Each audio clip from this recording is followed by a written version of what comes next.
It is 5 minutes after 12. Can you think of a politician who, if the actual Attorney General, the UK's top law officer, a prominent politician who the UK's top law officer was urging to apologise to contemporaries who claimed he had racially abused them while at school? Not just the UK's top law officer, also one of the most senior Jewish government ministers, calling upon a prominent politician to acknowledge and apologise for the deep hurt that he had caused many people with his rancid, my word, anti-Semitism. How much coverage would you expect that to get if, for example, it were Jeremy Corbyn who was being called upon by the Attorney General to apologise for allowing in Corbyn's case, it was mostly allowing anti-Semitism, although he did indulge in it himself, he would argue accidentally, offering support, for example, to a muralist who had painted an incredibly anti-Semitic mural, which the removal of which Jeremy Corbyn objected to, under his account, without knowing what was actually in the mural, and we can't prove otherwise.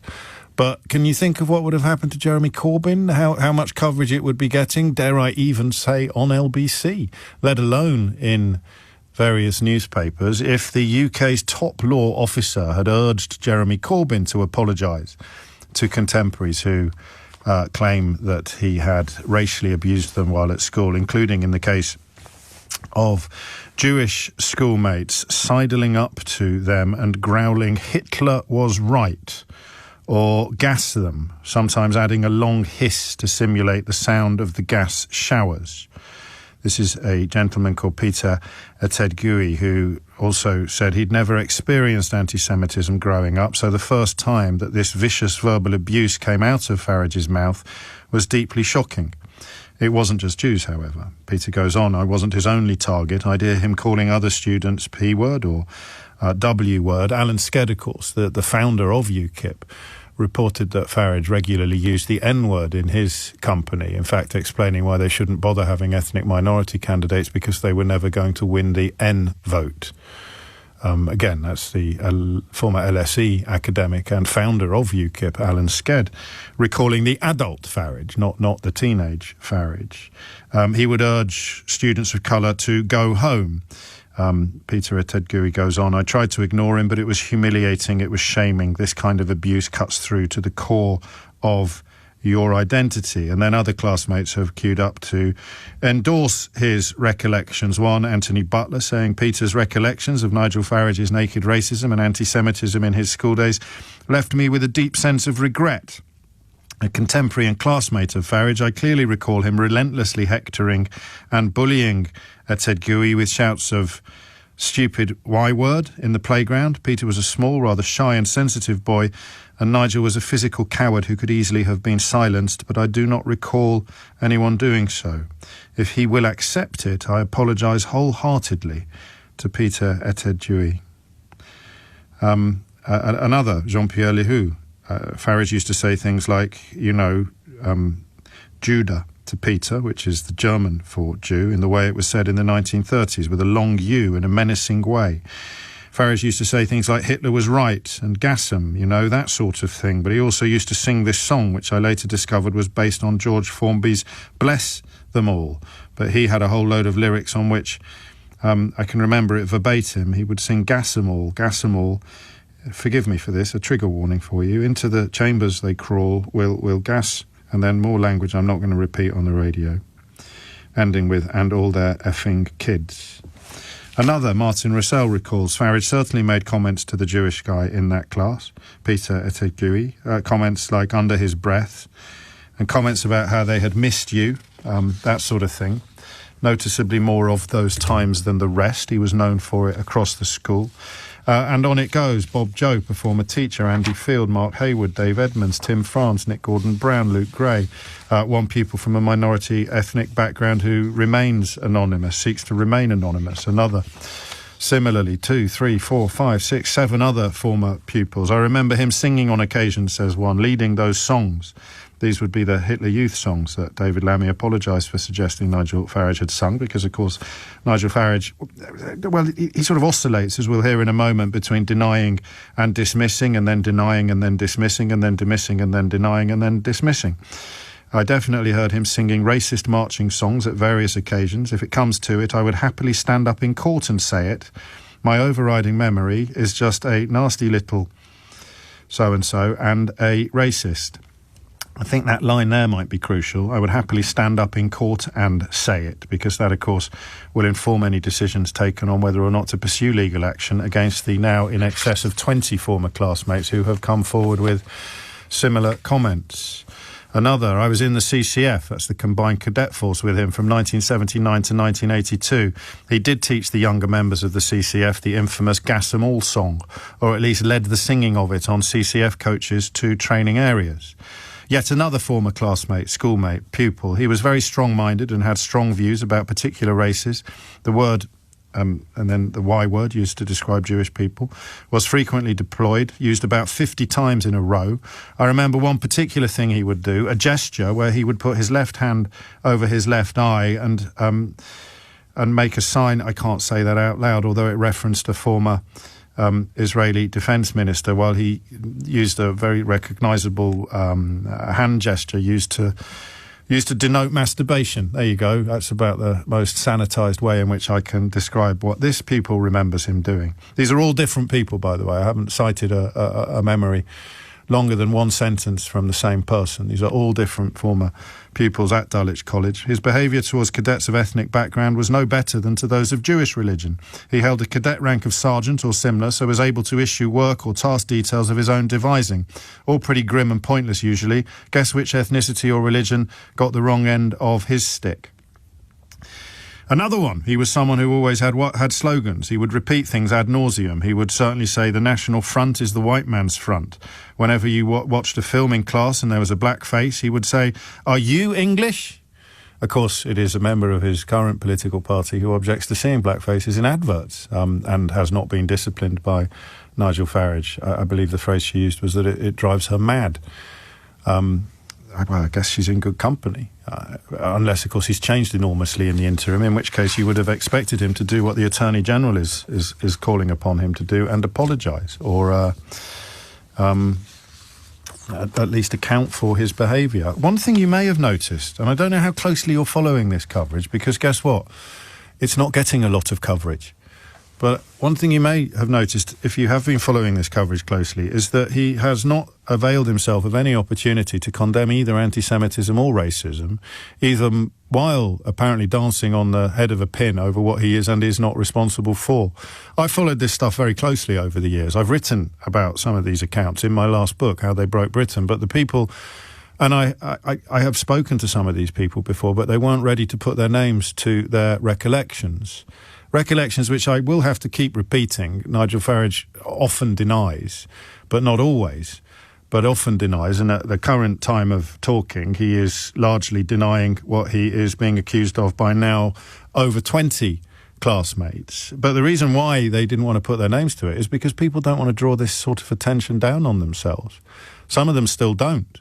There are more out there with similar stories to tell, I can tell you that categorically, and there are more telling their stories now, still using the coverage of anonymity, still cloaked in the anonymity that they deserve. It's people like Peter Ettedgui and Jean-Pierre Lehoux who have decided, and it's a brave thing to do because it puts you in the public eye, it puts your head above a parapet they've never asked to have their heads put above.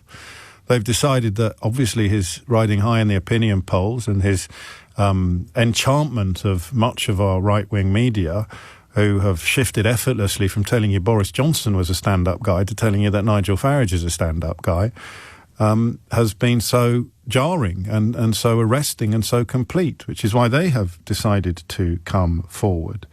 So, I mean, there it is, and almost... I mean, well, a frankly extraordinary catalogue of accusation and recollection, which is garnering up to and including the Attorney General now calling upon him to, at the very least, apologise for the hurt that he caused these people at the time. And he has done precisely nothing. If you've been wondering where he was, now you know. He's hiding, like a coward.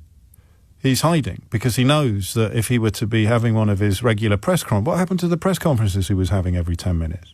Because he knows that there's a small window now where journalists would actually find the wherewithal to ask him questions about these incidents, these allegations. Journalists would actually avail themselves of the opportunity to hold his feet to the fire on this kind of thing. He appears to have temporarily surrendered his season ticket for Laura Kuenssberg's Sunday morning BBC show. If you're wondering why, the answer is he's hiding.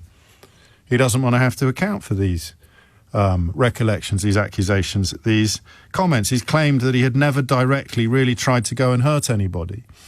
If you're Jewish and you're listening to this, could you perhaps explain to the rest of us how you could suggest that somebody was missed by the gas chambers can be construed as not trying to hurt somebody or not directly insulting or hurting somebody? I don't know. But neither do I know why this is not garnering the kind of coverage that the much less obnoxious allegations of anti-Semitism that were levelled at, for example, Jeremy Corbyn garnered. Jeremy Corbyn, a party leader who I don't think at any point was leading in the opinion polls, was he? Nigel Farage currently leading in the opinion polls. Historic examples of, in Corbyn's case, usually accommodating anti-Semites or anti-Semitism, not actually making jokes about gas chambers or singing Nazi songs. Farage would appear to be enjoying something of a free pass from the rest of the media. One journalist has stepped up to the plate. Sharon Preet Kaur had a crack at him. Well, there's two examples of it, actually. The BBC's political editor in Wales managed to get 4.5 minutes with him last week, and ITV's correspondent Sharon Preet Kaur got a few seconds in order to put these questions to him as well when they tried to have a post-budget presser. But the reason why he's not popping up left, right and centre at the minute is because he is, for once, actually frightened that journalists might do their job. But that doesn't stop reporting. That doesn't stop reporting. Why do you think...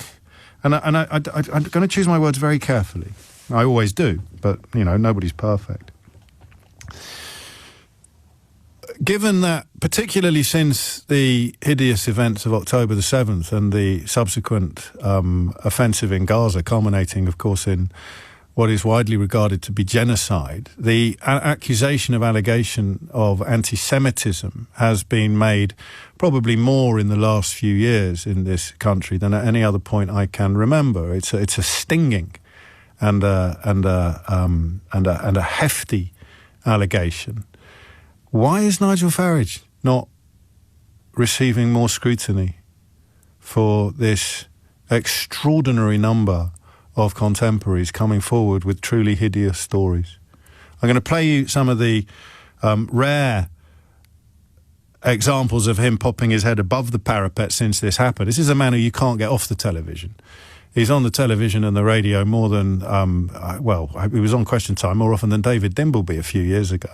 Why is he not getting properly scrutinised over this? It's not a rhetorical question. I want to know why you think it is. I've got my own theories and thoughts. Perhaps some people who've used anti-Semitism as a rhetorical device in recent years, often to try to silence criticism of what Israel was doing in Gaza, maybe they are not as concerned about it as they've previously professed to be. Or maybe I'm missing something here. But given that you can accuse almost anybody who has called into question Benjamin Netanyahu and his far-right government's conduct in Gaza of anti-Semitism, how come the same people aren't going off after Nigel Farage with his gas chamber jokes like a rat up a drainpipe? He continues to contend that he or rather one of the people on the receiving end of this abuse continues to contend that he categorically did say the things he is accused of saying, and there is a long queue of people who witnessed it as well as people, of course, who were on the receiving end of other forms of racist abuse. I have a very strong memory of him using the W word for what we now call people of Afro-Caribbean origin and the P word for those of South Asian origin, says Dave Edwins. Mark Hayward saying, I distinctly remember him coming in several times chanting Oswald Ernald Mosley, who of course was the leader of the British Union of Fascists. So why is this receiving so little attention? 0345 60 60973.